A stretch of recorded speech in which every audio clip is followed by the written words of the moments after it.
You ever have one of those days where you blink and suddenly you're living in a whole different movie? Because for me, it all started with a phone call at sunrise 100 miles out on the highway, my Harley chewing up the desert while the wind tried to rip my words away. Hospital said the caller ID. Right then, I knew it wasn't good news, never is right. The nurse, real stiff, tells me my grandpa's in the ER accident stable. Stable? Yeah, right. Stability's just the pause between bad and worse, if you ask me. She says he fell. My grandpa doesn't fall. Not unless a helicopter's crashing under him, and even then he lands on his feet. So I spin that bike around, make the kind of U-turn that would make a preacher cuss, and tear back toward Fairlawn Ridge. By the time I get there, 90 minutes later, I'm all road grime and adrenaline stomping through the hospital. I find Grandpa Art propped up in a bed, arm in a cast big enough to build a house with face covered in bruises, like a map of every time life sucker punched him. He manages a smile, says, "Took you long enough," voice like gravel in a blender. I ask what happened, and he mutters something about trouble with the homeowners association, like it's a leaky sink or something. But then he tells me straight this new HOA president, Karen Tom, she's not just handing out fines for tall grass or mailbox color. She's pushing to sell out the whole neighborhood, squeeze every last dime from the old folks who made this place what it is. And if you resist, you get a couple of her security guys knocking at your door. One held him down, the other snapped his arm, said it was a message. 72 hours to sign or else. Let me back up a sec. Fairlawn Ridge used to be quiet, you know? Rows of little houses, families grilling in the dusk, old neighbors swapping stories, every mailbox a different color. But peace erodes one grain of sand at a time, and Karen Tom was the tide coming in to wash it all away.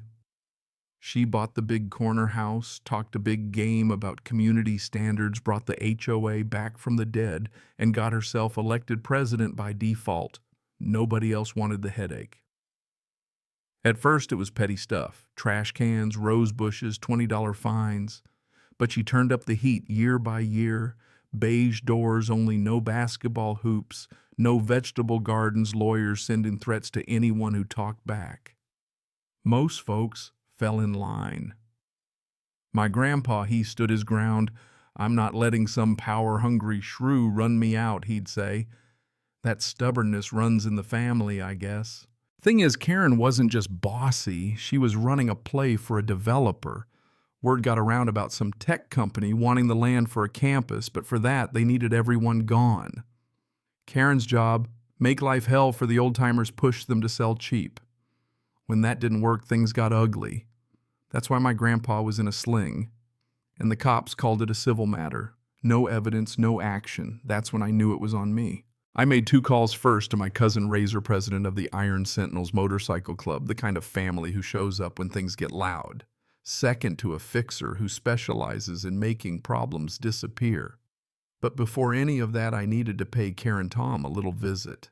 The neighborhood was already a war zone in disguise, drones buzzing overhead, black SUVs cruising, slow neighbors peeking through blinds. You could smell the fear under the old pipe tobacco and cut grass. Razor and his crew rolled in around mid-afternoon, a wall of Harley engines shaking the street.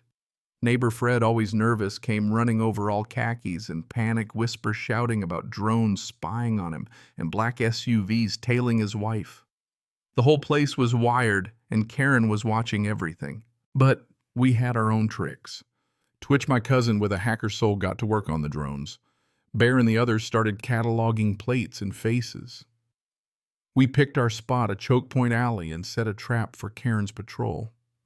No guns, just pipes and flashlights. When the black SUV crawled in, we hit fast, zip-tied the muscle, and left 3 for the cops to find, kept the one who looked like he was in charge for ourselves.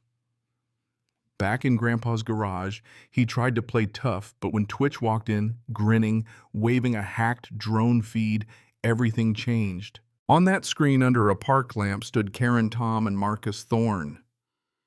Now, Thorne was a ghost from my past, an ex-CIA contractor who'd once sold out my team overseas. I thought he was dead or locked away somewhere. Turns out he was alive and right in the middle of this HOA mess. The drone caught audio Thorne laying out the plan to Karen. If the last holdouts didn't sign, they'd fake a gas leak and torch the block, force everyone out for safety. They'd already got C4 and a demo guy ready to go. You know what I mean? This wasn't about fines anymore. This was about stopping a massacre, and we had less than 2 hours. Neighbor Fred, who could barely tie his shoes when scared, found some steel. He agreed to call 911 with a fake prowler report, draw police away.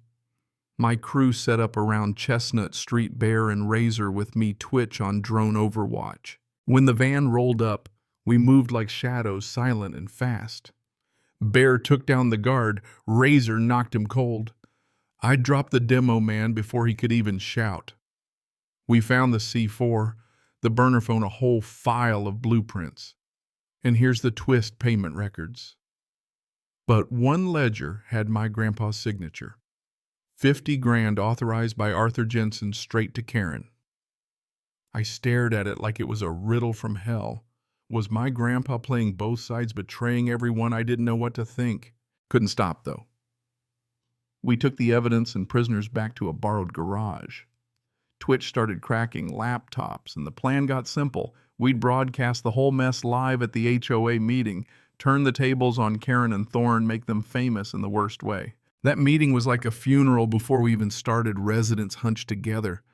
Karen flanked by new muscle, Thorne there with a smug grin. She launches into her pitch, all fake sympathy sign, and move on to safer homes. That was my cue. I nodded to Twitch. The big screen flickered, then showed Karen and Thorne plotting the crowd, gasping as Thorne's voice spelled out the whole plan. Karen went pale.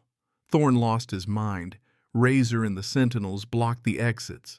I stepped forward, laid out the ledger with the wire transfers redacted, Grandpa's name, played the Merc's confession on video. And then Thorne pulls a pistol.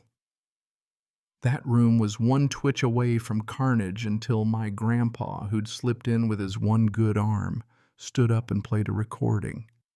Thorne's voice threatening him, demanding the final signatures. Grandpa's defiant, refusing to play along. The crack of his arm breaking, captured on tape. Suddenly the whole story changed. Grandpa wasn't a traitor. He was a double agent, baiting Thorne, risking everything to get proof. Just then, state troopers burst in, weapons raised. For a moment, it was a Mexican standoff. Troopers, bikers, thugs, a neighborhood on the edge. But Thorne dropped his pistol. Troopers cuffed him, cuffed Karen, hauled the whole rotten crew away. Grandpa had tipped the state AG's office, sent them everything. Even when I thought he was helpless, he'd been a step ahead, fighting the real enemy while I brought the thunder. Next morning, the sun rose on a different Fairlawn Ridge. Drones, gone SUVs, vanished news trucks crowding the street. Karen and Thorne's faces all over the news. Omnicorp running for cover. HOA board resigning. Fred, bless his heart, got voted in as new HOA president. First move, kill 90% of Karen's rules. The Sentinels got a hero's barbecue, awkwardly scarfing potato salad kids playing on lawns for the first time in years. And Grandpa. He raised the flag with his good arm, looked at me and said, "There's a fine line between doing what's right and doing what's necessary." I asked where we landed. He just grinned at the peaceful street, at neighbors shaking hands again, and said, "Right where we needed to be." And you know, for the first time in a long time, I felt like I belonged.